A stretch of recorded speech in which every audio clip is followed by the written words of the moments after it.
The last thing is that we have decided, the institutional task force with us, that we'll do 2 reports. And so some of the answers that you are asking, what this means for us in terms of the European Union, will be on our second report. So you have less European Union that will be normally, because we are producing 2 reports, one on global trends, another one impact and options for the European Union. And we'll come with the second report late this year. It's a process that will go early next year, and by the 14th of February, this process will be ended, and you'll have 2 reports, one on global trends that you'll have at the end of the year, and one on impact and options for the European Union, in particular thinking on the next interinstitutional period of 2014-2019. Now, what are the key trends that we have identified? We have identified 3 major key trends.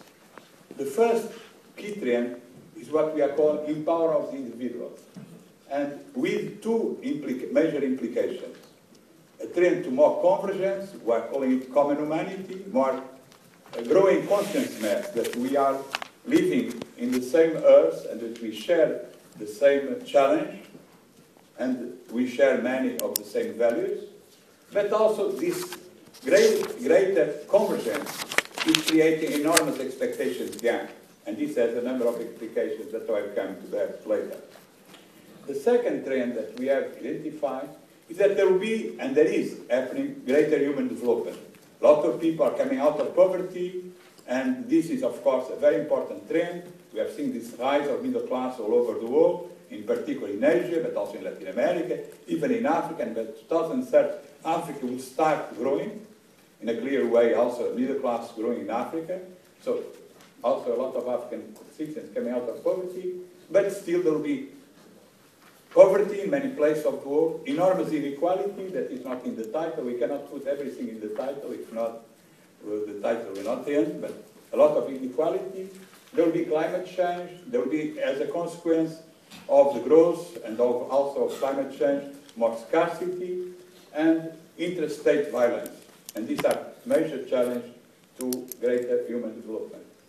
And finally, and I will not dwell in particular now with it, I will come to that later, we are going to live in a polycentric world with diffusion of power. This is a very important component of this polycentric world that we are going to live, from state to non-state actors, but also an enormous global governance gap, the inability of global governance institutions to answer to this convergence and to the demands of the citizens all over the world.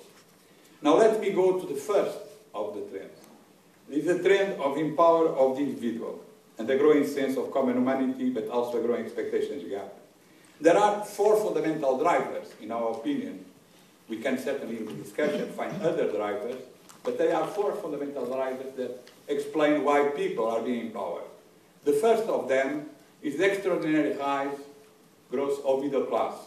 Of course, this rise of middle class is in particular in Asia. You see the rise of middle class in Asia-Pacific region is extraordinary, impressive. More than 3 billion people will be on the middle class by 2030. Of course, there is also growth of middle class in South America, in Central and South America. And in Europe and North America, middle class is more or less stable or declining. And this, of course, has enormous implications how people perceive the future.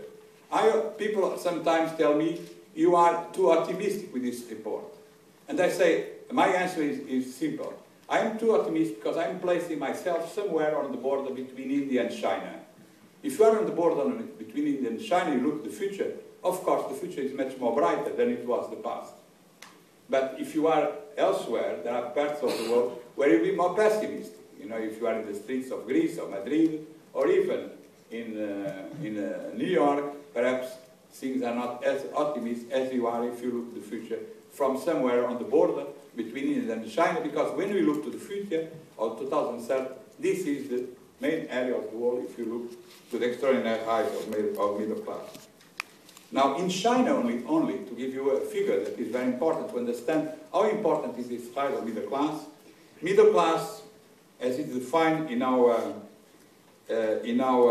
report, that is daily expenditures between $10 and $100. So middle class, of course, means something different in Asia, in Africa, that would mean a definition in Europe or the United States. But if we take that definition, in China there were only 12% of the population was middle class in 2009. And in 2030, if the growth of China goes as it is going, and of course there's a lot of unpredictability there, the middle class will represent 74% of the population. What extraordinary impact that will not have on the power of individuals and on their aspirations and how they perceive their future. The second very important trend that we don't have, we are not going to project a slide in each one of these trends, but they are in the report, is the expansion of information society. This is an extraordinary revolution that we have seen in the last years, and it's growing.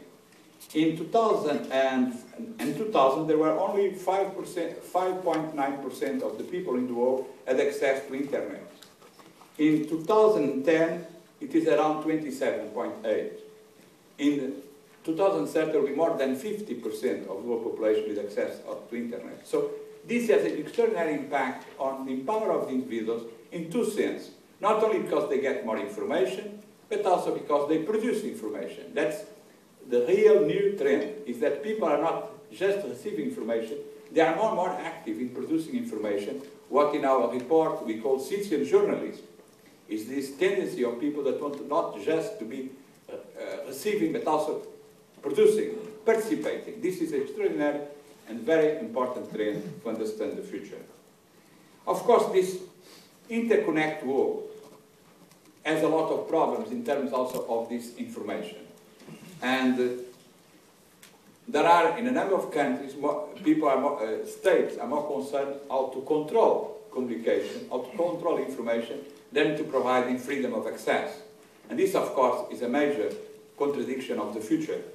Because if we see this extraordinary development, of course, there are people that are speaking more of internet security, of cyber security, than are speaking of freedom of expression.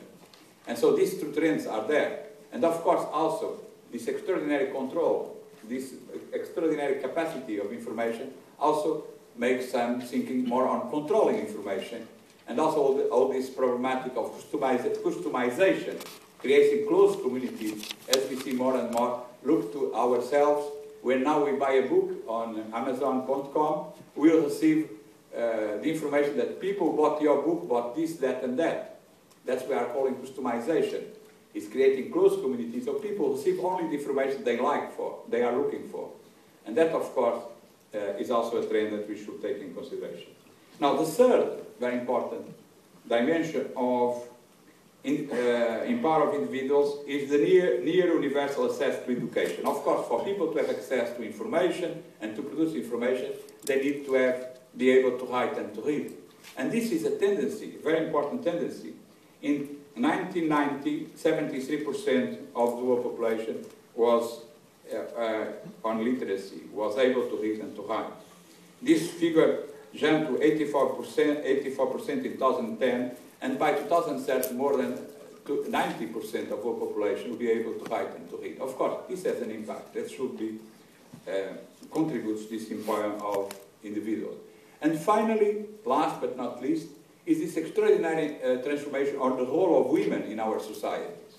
Empower of women. How women are becoming active socially, actively in all fields of our national and international life. And of course, this empower of women, half of the world population, has of course also an enormous impact on empower of individuals. So these are the four major trends of major drivers of empower of individuals. Now, what are the implications of this empower of individuals? That's what we should be discussing, because I think the figures are there, and the idea that empower of individual is happening is something that is undebatable. Now, the question is, what are the implications? Then there's a lot of debate. And we come with two basic ideas about the implications of the empower of individuals. The first one is that we are entering an age of convergency, a new age of convergency. And in this new age of convergency, there is clear in all polls that we have seen, and some have contributed, and we have our friend from Gallup, Pakistan with us, South Asia, Gallup South Asia with us, and I thank him very much for all the contribution he gave to this part of our report, that we perceive that there is enormous convergence of values.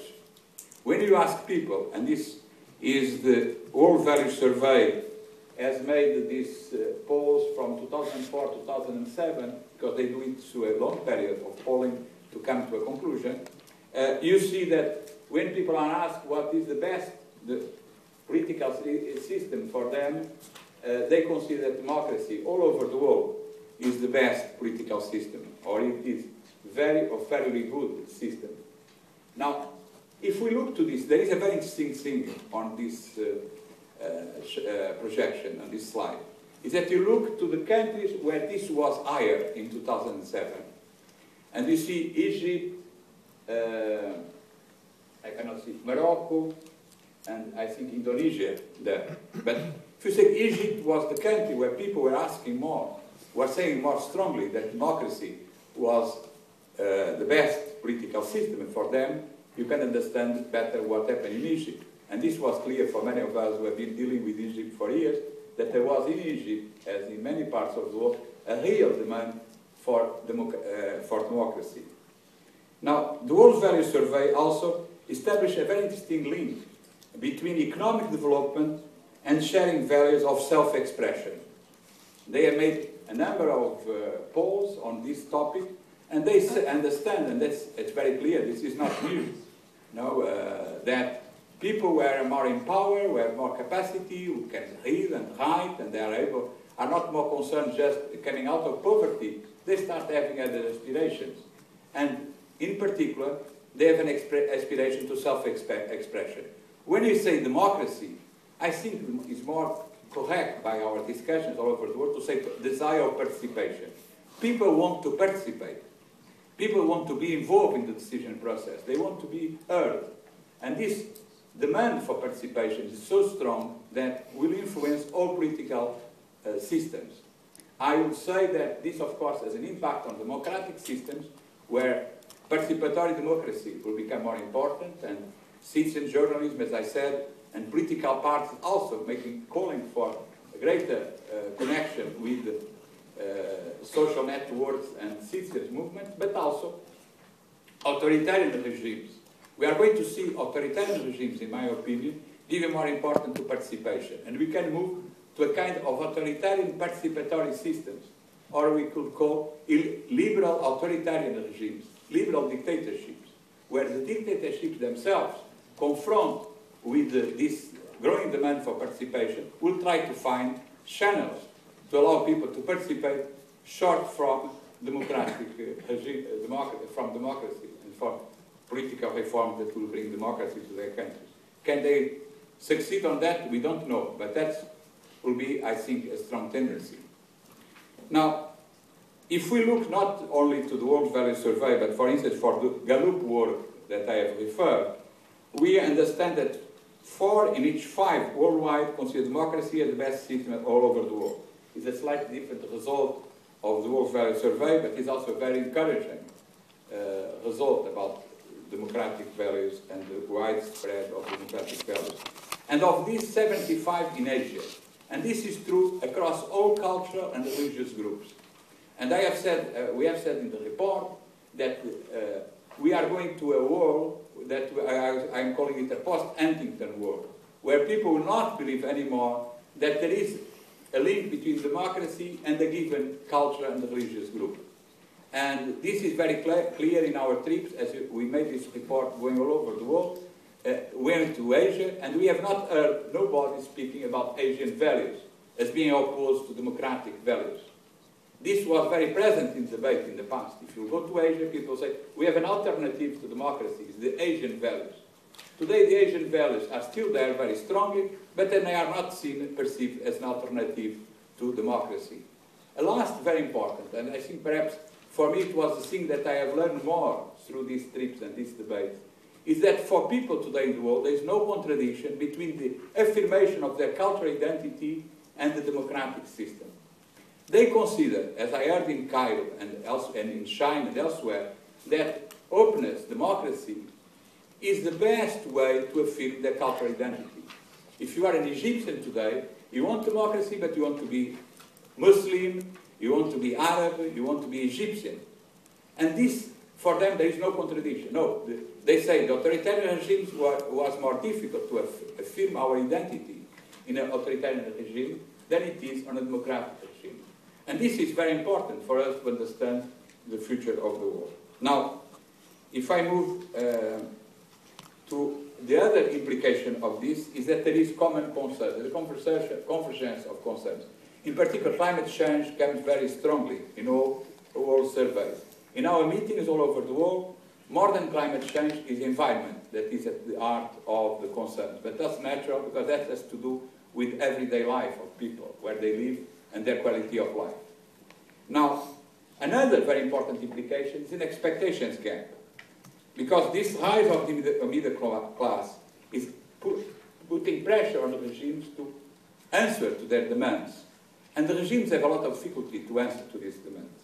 And this creates, in China, the debate on middle class is a very interesting debate and very lively debate, where people saying this is a subversive concept, middle class. This means what? It means more participation, more openness of society, and this is, of course, a very intense and very interesting debate. But also, this rise of middle class and this desire of participation and this expectation gap can have two implications. One, you are going to have more democracy, then you are going to have more nationalism. And of course, it depends how things will go in the future in terms of economic and social development. Now, let me move to the second trend. I will be shorter on second trend, because we have, the first trend is really, for us, the most important one. But our second trend is that we identify great human development, but poverty, climate change, resource scarcity, and interstate war.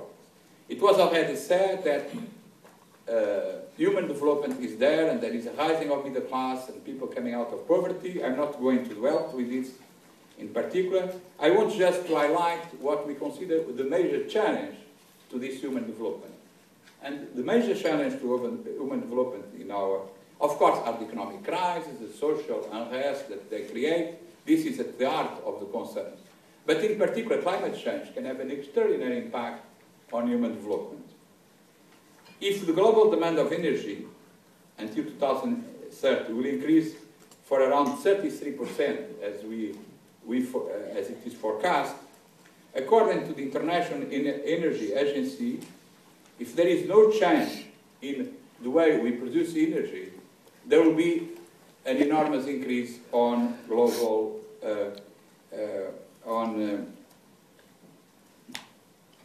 it will be an enormous increase on temperature.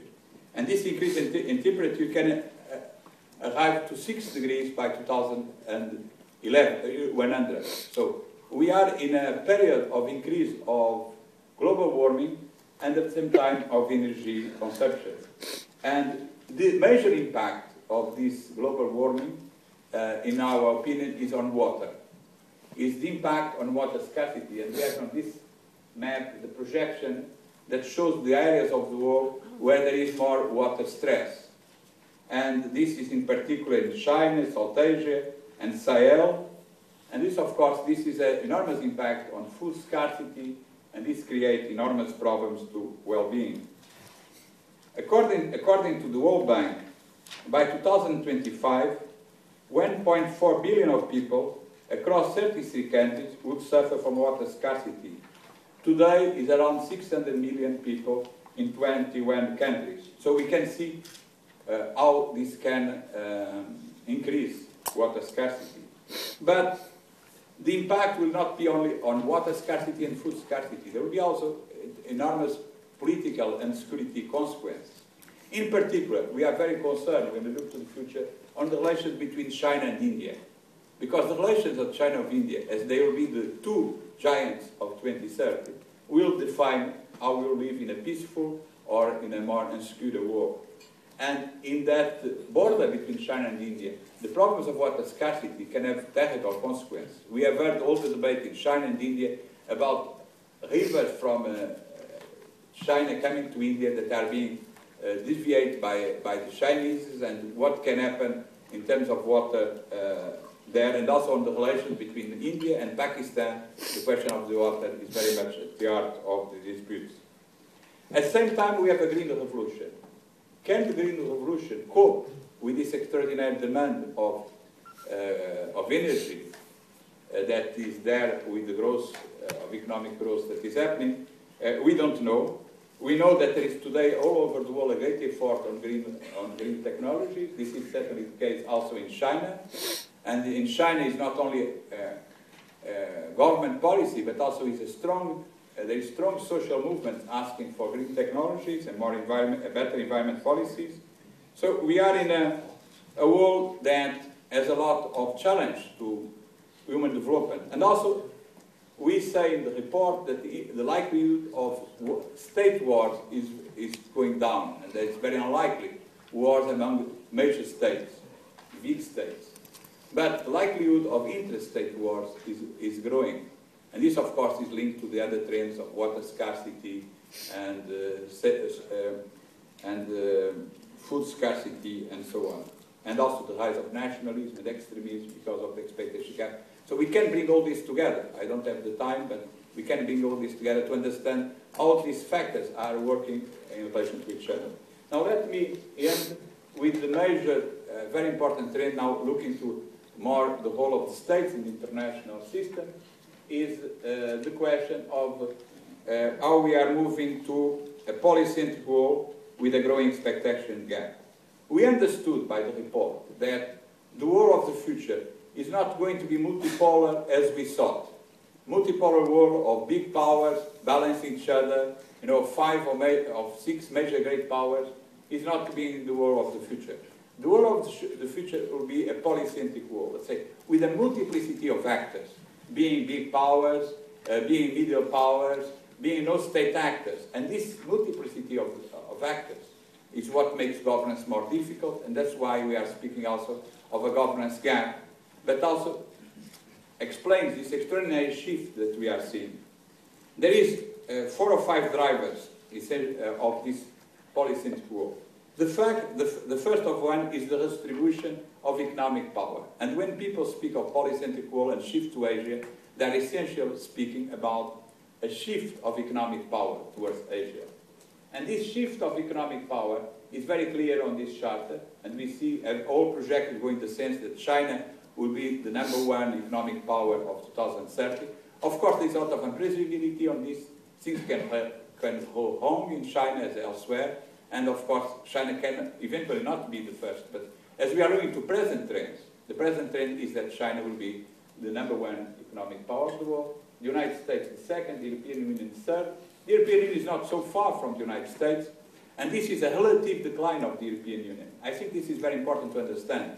This is, in a certain way, independent of our policies. We can do better. We can be more effective in our European policies.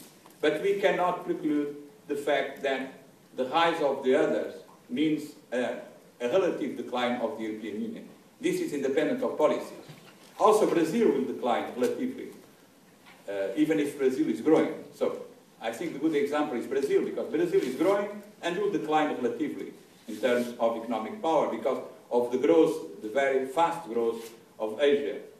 So this is independent of policies, but what is not independent of policies is to go beyond what should be the relative decline.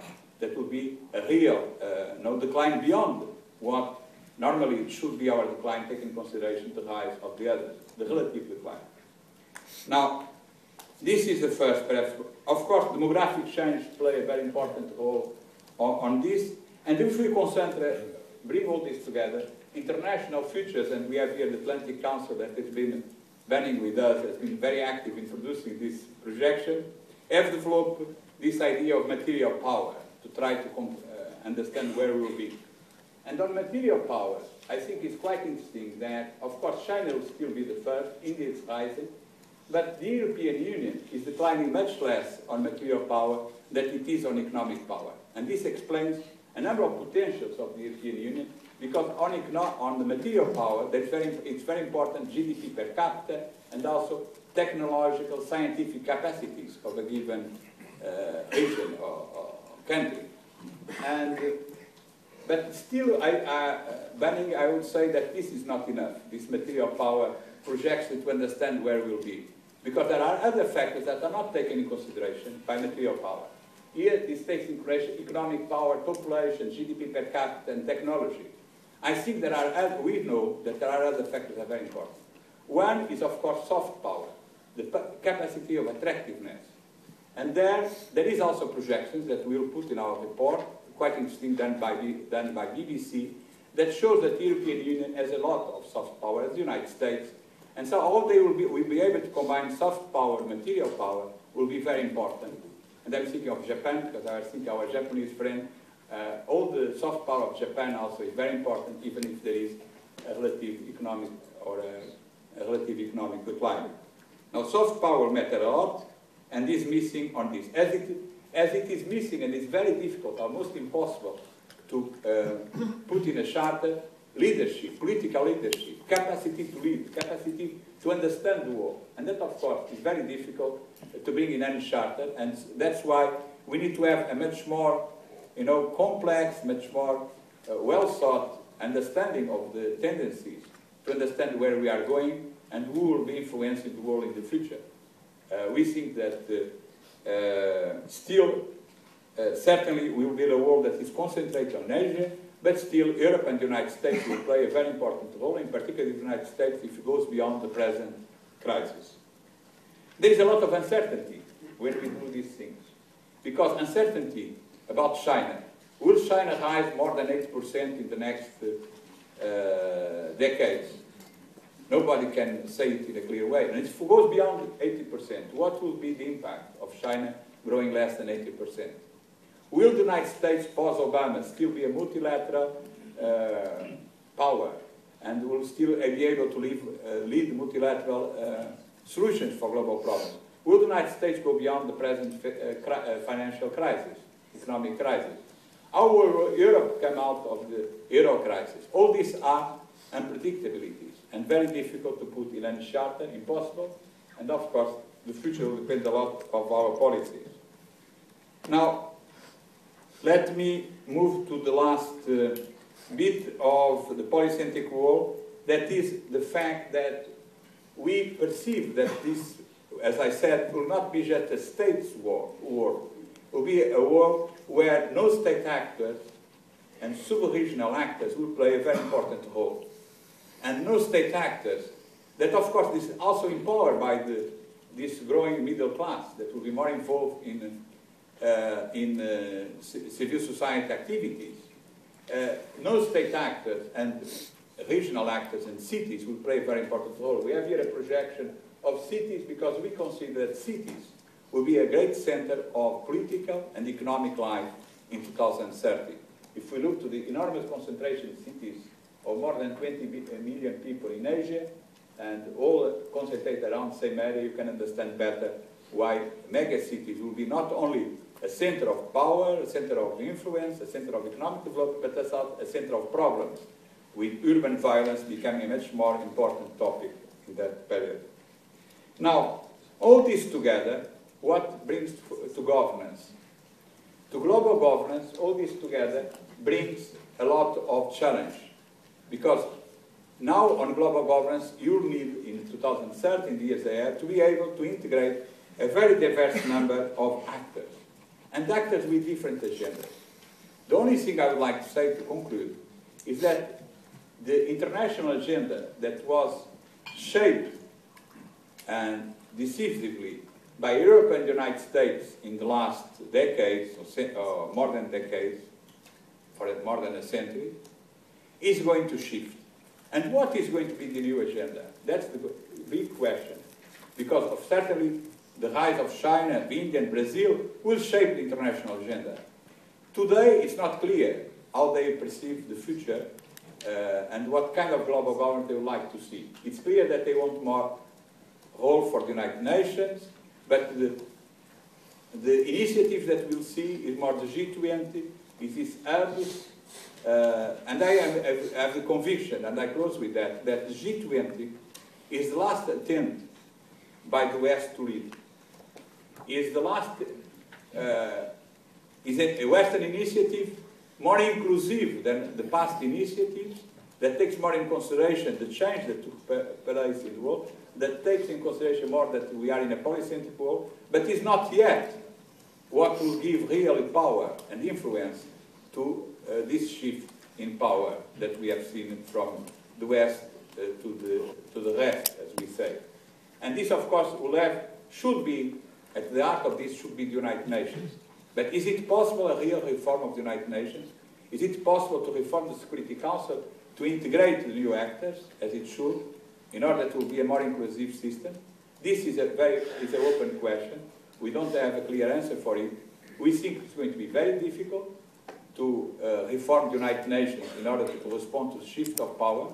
But if this does not happen, this governance gap will still be there, and the inability of international institutions to answer to demands of this growing convergence among people all over the world will be a major problem for the future. I stop there. The European Union consequence for the European Union will leave to the debate. Thank you very much.